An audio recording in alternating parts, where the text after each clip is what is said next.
Welcome back, Ronin Renegades. I am Lupine Fiasco, this is Daily FaB Gameplay, and today's game will be played against -IO. For anyone who's new to the channel, welcome to the Resistance. What we do here is review replays of games that I have played on the Talishar client days or weeks ago, after enough time has passed that I lose my bias and can more objectively judge the quality of my play. I'll walk through turn cycles as if I were taking them now while explaining my thought process for the lines that I take, and we compare that to what I did at the time this game was recorded. We either learn from my mistakes or reinforce good play patterns. The goal of all this is to tighten and optimize our gameplay in the future, take down paper events like ProQuest and Road to Nationals, and walk away with that shiny, shiny cardboard.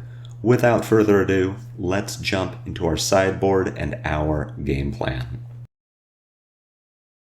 Today's game features my Searing Emberblade list. If you would like to check this list out for yourself on FaB or try it on Talishar, the deck link is in the video description below. While you're down there, if you haven't already done so, please consider subscribing to the channel. It is the best free way to support me, and make sure you see daily FaB gameplay in your video feed 5 days a week. I want to say a quick thank you to everyone who's subscribed so far. I just surpassed 500 subscribers. That is incredible. It is extremely gratifying to know that you all support me. I really, really appreciate it. And let's look forward to the next 500. I wanted to show this game because -IO is the hot new list. It has done very well at a few recent tournaments, and it sort of hits that FaB level of combo potential, where when Dash rolls high, she rolls really, really high. And as such, we need to play a bit differently. Think of -IO less like OG Dash and more like Kano, where when she really hits, she's gonna pop off. And we're pretty much looking to end the game by turn 4. We really want to high roll her, and I think this game is a good example of what setting up for that high roll looks like. I think I navigated this very well, and compared to my last -IO game, it seems like I really learned a lot, and I want to try to pass some of those lessons on to you. So having won the die roll, we are going to choose to go second. We can block out whatever Dash throws at us turn 1, draw up at the end of her turn, and be able to present the first real attack. Looking at our sideboard, we are not going to change a thing about this list. We're keeping Mask of the Pouncing Lynx because we want to pop off as early as possible, but Dash also brings just enough armor that we aren't expecting to get Mask of Momentum value by the time the game ends. Dash has Crown of Providence, she has Teklo Foundry Heart, she can have Adaptive Plating, and all of this together can stop your Mask of Momentum triggers just long enough for her to kill you. So we're going to keep Mask of the Pouncing Lynx and try to just blow her up. Flamescale Furnace is an extra 2 points of life in a matchup where we really need that extra life buffer. And because Dash does not deal arcane damage, we don't need our Spell Void or our Arcane Barrier. As far as what comes out of the main deck, we are just going to board out our Stab Wounds and board in our Warmonger's Diplomacy. This is for the disruptive effect of Warmongers. Dash has a lot of items in her deck. Items are non-attack actions. Warmonger's Diplomacy says that Dash cannot play non-attack actions and attack actions or attack effects in the same turn. So Warmonger's Diplomacy can really screw her up. Even her ability that lets her play items off the top of her deck at instant speed does not change the non-attack action status of those items. So a good Warmonger's Diplomacy at the right time will force Dash to play fair.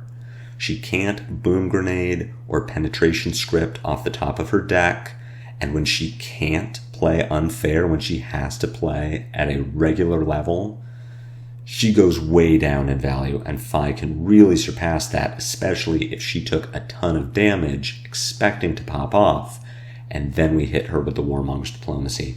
As far as our overall game plan, we're just racing.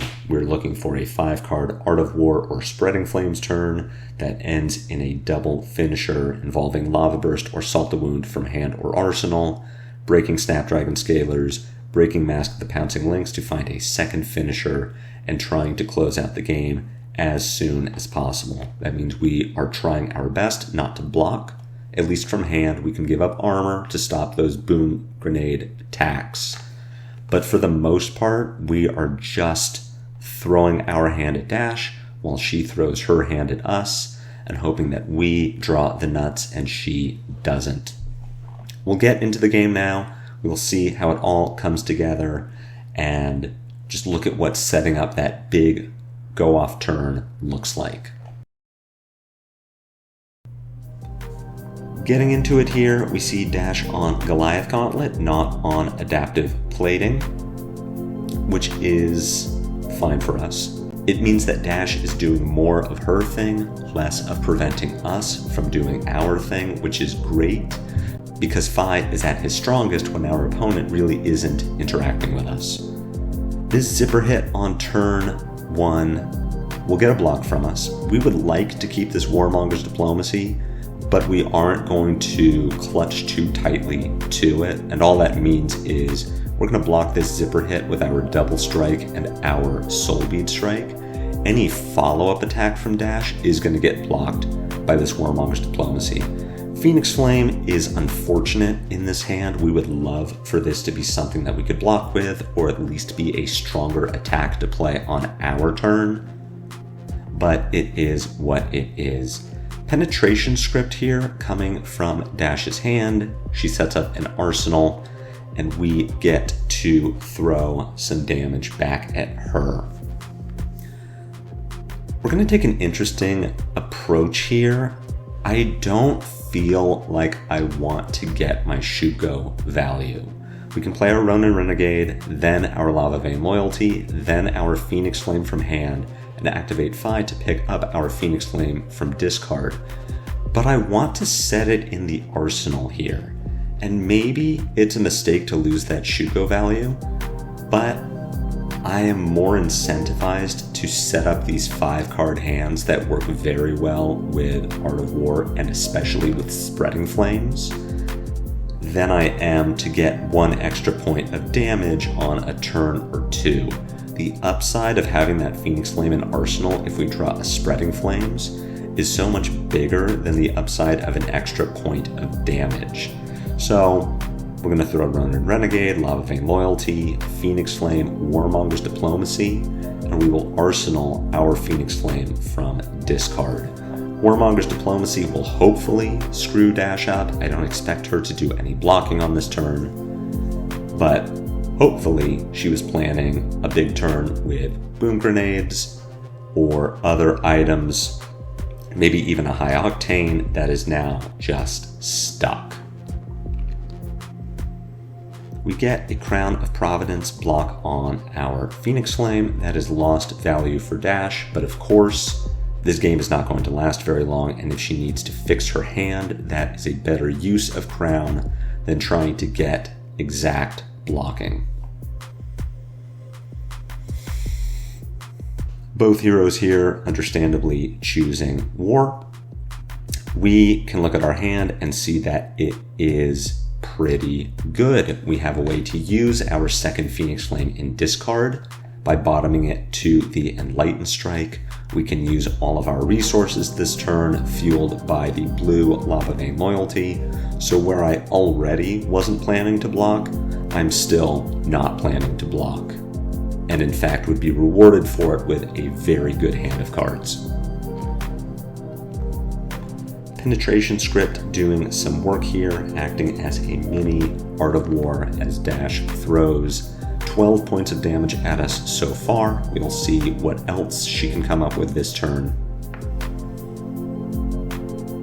Playing a Pulse Wave Harpoon, the boost value is 3, so we are going to have to reveal 3 cards from our hand.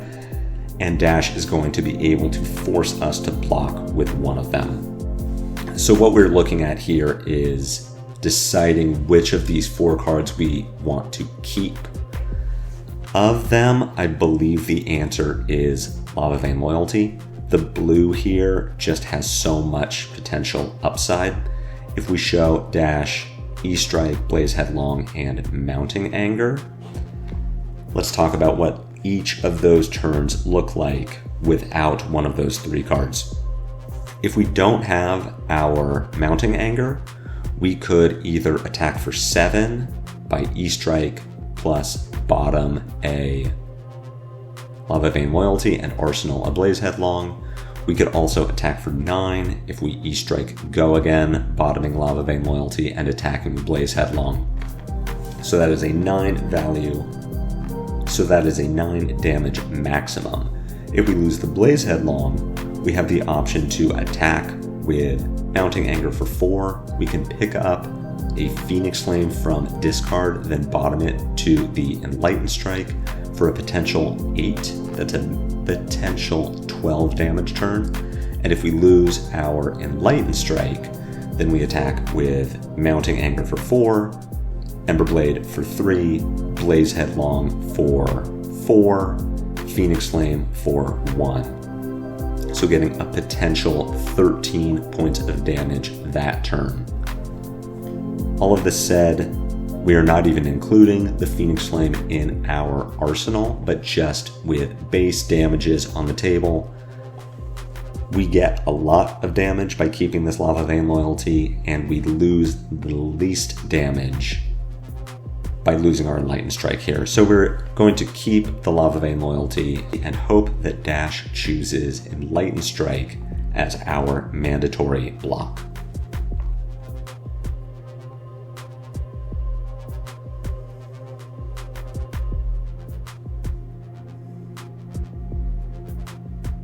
And she does, maybe suspecting that we had a 4th red card in hand. We must block the Pulse Wave Harpoon. We'll take 2 points of damage and see if Dash does decide to shoot us with her gun. So a very strong turn for Dash, but we have a strong turn cooking of our own. We will present the line I described: Mounting Anger, Emberblade, Blaze Headlong, Phoenix Flame. Again, we are going to look to keep a Phoenix Flame in our arsenal, still setting up that 5-card hand, while also getting our maximum damage this turn. Dash lets the Mounting Anger hit, so we will banish our Blaze Headlong and even get an extra point of damage in that way. So far, we are racing just the way we expected to. 2 aggressive heroes playing Solitaire. Although Dash does block here, so she blinks first, which is great news for us. Aside from that, everything is going exactly the way we wanted to. We are presenting very solid turns, playing out our cards as we draw them. Not looking to break Mask of the Pouncing Lynx here. We want to save that for a bigger turn fueled by Spreading Flames or Art of War. Much like the Art of War we just drew.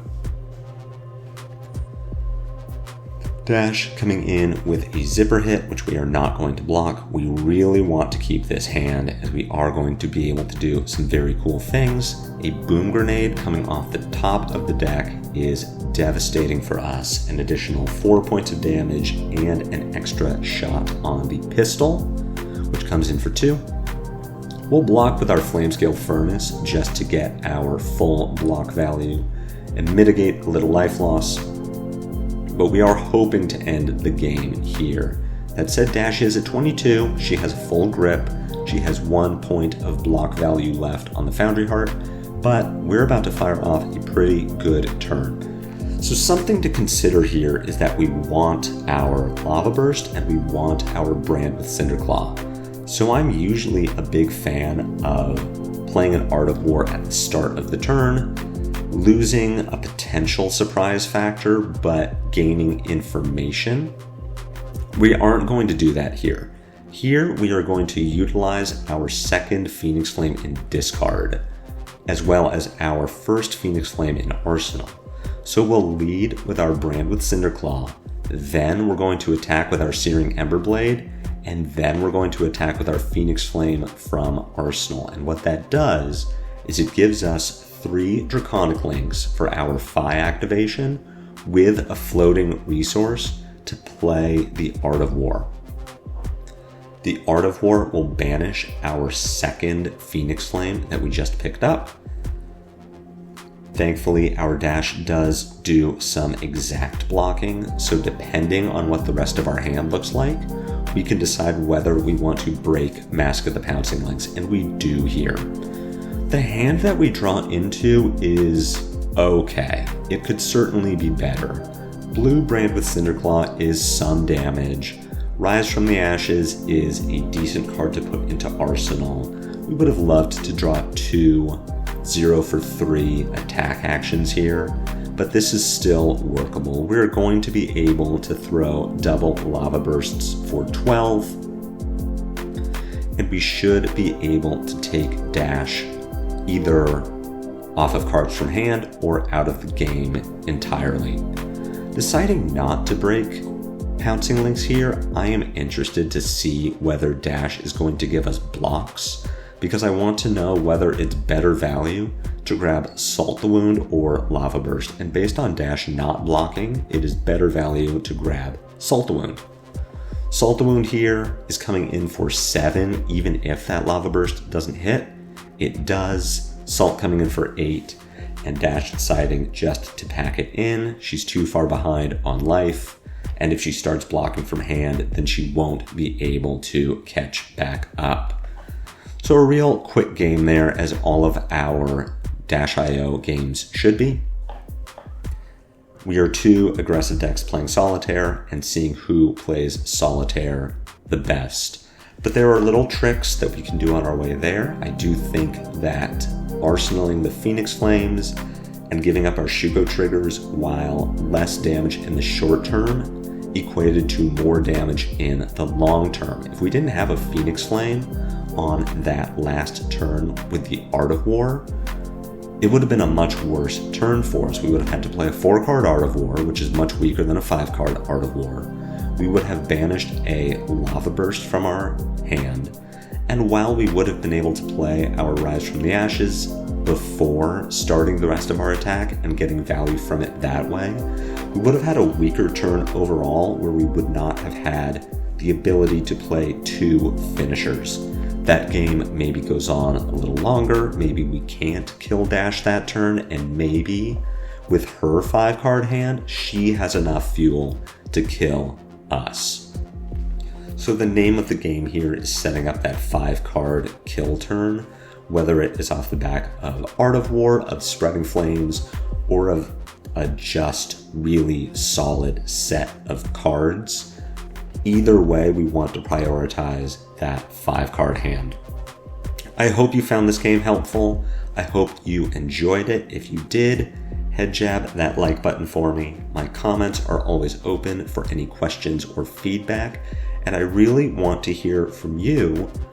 What are the topics that you would like me to discuss? I have a very limited frame of reference when it comes to Flesh and Blood.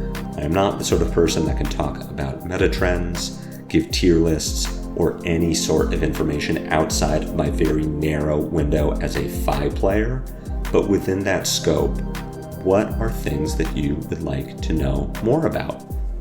Let me know. I would love to make more short form videos, more scripted content, but I'm pretty tapped out as far as ideas go, and we are about to enter a pretty dry period as far as reacting to professional play and metagame shifts. So anything that you want to know that you would like me to make videos about, leave it in the comments and I will look into it.